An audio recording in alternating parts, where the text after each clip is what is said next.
Ce matin, Claire Vaquet, l'avocate de Gérard Ducré, a commencé son intervention avec ces mots. Le délit de harcèlement sexuel a encore été davantage déshabillé par la loi de modernisation sociale. Donc elle a utilisé toute une rhétorique une rhétorique sexuelle, sexiste, qui a beaucoup fait rire les conseillers, il faut bien le dire. Donc on voyait bien que ça faisait écho, que je trouvais ça drôle. Peut-être que ça divertissait leur journée un petit peu ennuyeuse au Conseil constitutionnel. Mais en tout état de cause, nous, on a trouvé ça mais scandaleux. Scandaleux qu'on puisse faire des blagues, qu'on puisse rigoler, qu'on puisse se permettre aussi peu de solennité et de sérieux avec une question qui bousille la vie des femmes. Voilà, tout simplement. Voilà, tout simplement scandaleux. Elle a quand même terminé par une anecdote que je vais vous livrer. Une anecdote privée, alors qu'on est bien là devant le Conseil constitutionnel, devant la plus haute juridiction française. Elle vient dire, à l'appui des prétentions de son client, que il y a, je sais pas, 10 ans, 20 ans, une vingtaine d'années, je crois, disait-elle, elle avait une collaboratrice avec qui elle partageait un bureau, qui recevait des appels incessants d'un homme qu'elle ne voulait plus prendre au téléphone, et elle disait, et elle me passait le téléphone en disant, j'en peux plus, il me harcèle, je l'ai sur le dos, je ne veux plus lui répondre.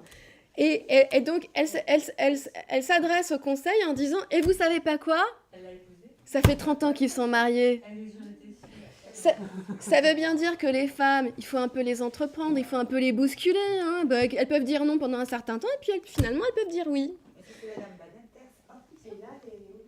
Elle dit pas ça, mais voilà.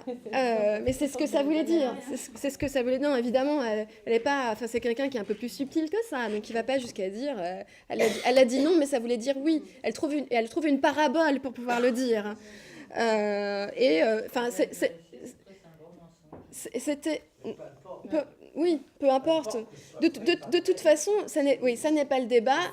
Et enfin, il faut quand même se rendre compte que dans la salle, il y avait une des victimes de Ducré. Enfin, moi, moi, j'avais envie de... Enfin, je dis, mais c'est pas possible qu'on se permette ce genre de choses.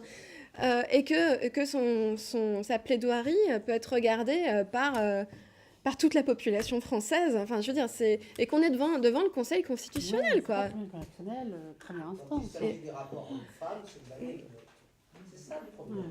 Voilà, C'est du privé, c'est de l'anecdote, c'est le pays de la séduction.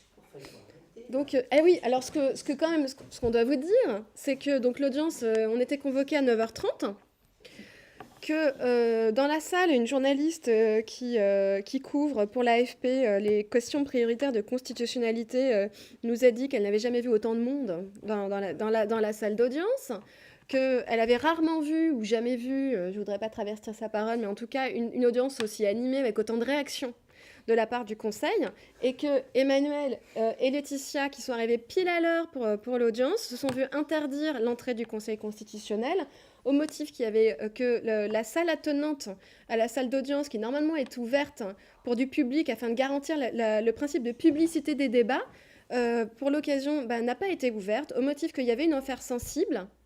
Et qu'on était en période préélectorale et que donc les gendarmes à l'entrée ont dit qu'ils avaient reçu des consignes. C'est ça. On est des dangereuses féministes. Et voilà. Et donc pour l'anecdote, je sais pas si tu veux. Ah oui. Enfin, c'est juste du délire, quoi. Faut continuer d'argumenter un peu, quoi. Comme le disait Amandine tout à l'heure, des fois qu'on aurait voulu piquer les 500 signatures de Jacques Cheminade qui sont dans ce coffre, je sais pas. Enfin, voilà, on en est là, c'est-à-dire que sur la question du harcèlement sexuel, c'est la question dérangeante par excellence, quoi. On le voit bien jusque dans l'accès, dans l'accès physique. Au tribunal et au droit, parce que c'est un droit fondamental de pouvoir assister à une audience, quoi. Qui a été... je pense qu'il faudrait qu'on écrive d'ailleurs au président pour lui dire que c'est absolument inadmissible que les salariés de l'association n'aient pas eu accès à la salle d'audience. On nous traite de voleuses en plus, mais on n'a rien à faire de ce coffre-fort. La présidente et moi-même étions dans la salle des avocats. On avait une autorisation spéciale pour ça. Les personnes qui étaient là très à l'heure, enfin très en amont de l'heure, ont pu rentrer. Mais dès que la salle d'audience proprement dite a été remplie, ils ont refusé tout le monde. Alors même qu'il y a une salle qui est dédiée justement au public où les débats sont retransmis sur un écran et qui normalement est ouverte. Le gendarme leur a dit, vous seriez venu une semaine plus tôt pour la séance de QPC précédente, vous auriez eu le droit de rentrer dans la salle pour le public.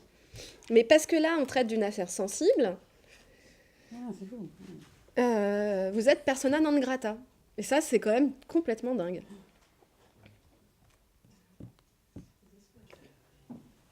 Donc, comme je le disais tout à l'heure en introduction, en juillet, c'est les 20 ans de la loi. Donc, si elle est abrogée, ça sera absolument inédit, historique, qu'un droit qui a été acquis par des associations féministes soit à ce point remis en cause, en étant purement et simplement rayé d'un trait de plume 20 ans plus tard. Et dans toute l'histoire des droits des femmes, ce sera une première, et donc une triste première.